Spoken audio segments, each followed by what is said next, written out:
उत्तर प्रदेश 2027 विधानसभा चुनाव जैसे जैसे नजदीक आ रहा है, वैसे वैसे राजनीतिक दल अपनी अपनी तैयारियों को धार देने में जुट गए हैं। इसी के मद्देनजर मुख्य विपक्षी समाजवादी पार्टी कई कार्यक्रमों का आयोजन करने जा रही है। सपा कार्यालय में बुधवार को आओ गले मिले होली ईद मिलन सद्भाव मिलन कार्यक्रम करने जा रही है। इस कार्यक्रम में समाजवादी पार्टी सभी धर्मों को एक साथ लाकर प्रदेश की जनता को संदेश देना चाह रही है। वहीं समाजवादी पार्टी के इस कार्यक्रम को लेकर बीजेपी ने सपा के चरित्र पर जोरदार हमला बोला है। भूपेंद्र चौधरी ने कहा कि सपा के चरित्र को प्रदेश की जनता जानती है।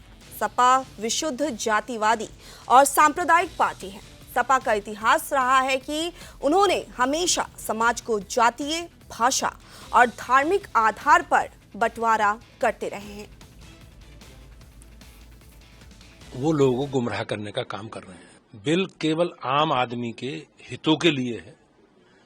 सरकार की जो नीतियां हैं आम आदमी के लिए, गरीब कल्याण की जो नीतियां हैं उनके कमजोर आदमी के लिए, कमजोर जो वर्ग है समाज के, मुस्लिम समाज के लिए उनके हित में है और उनका उपयोग उन संपत्तियों का उनके हितों में होने वाला है।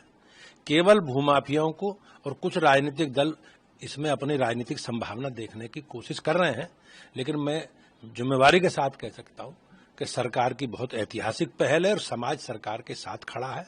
आपने देखा होगा ये लोग संविधान की बात करने वाले लोग, अभी संविधान आरक्षण करके जिस प्रकार से इन्होंने माहौल बनाया पूरे प्रदेश देश भर में, आज अगर आप देखेंगे तो डॉक्टर भीमराव अंबेडकर जी ने जो संविधान दिया है हम लोगों को, उस संविधान ने भारत की संसद को यह अधिकार दिया है कि वो आम आदमी के हित के लिए, गरीबों के हित के लिए कानून बना सकती है और भारत की संसद ने ये कानून बनाया है और ये आम मुसलमान के लिए, पसमानदा गरीब मुसलमान के हित में, उसके विकास के लिए इस कानून में जो प्रावधान किए गए उसका इस्तेमाल होगा। इसके पीछे राजनीतिक दलों के हित हैं।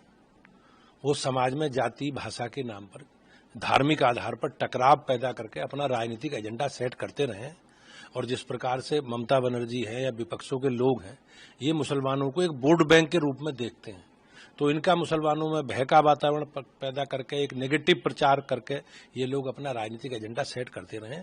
मेरा देश की जनता से सबसे मेरा निवेदन है कि भारतीय जनता पार्टी की सरकार माननीय मोदी जी के नेतृत्व में सबका साथ, सबका विकास और सबके विकास के लिए आगे बढ़ रही है। 140 करोड़ लोग हमारी सरकार की, मोदी जी के नेतृत्व में चलने वाली सरकार की प्राथमिकता में है और निश्चित रूप से जो अंतिम छोर पर बैठा व्यक्ति है उसके उत्थान के लिए भाजपा की सरकारें काम कर रही हैं।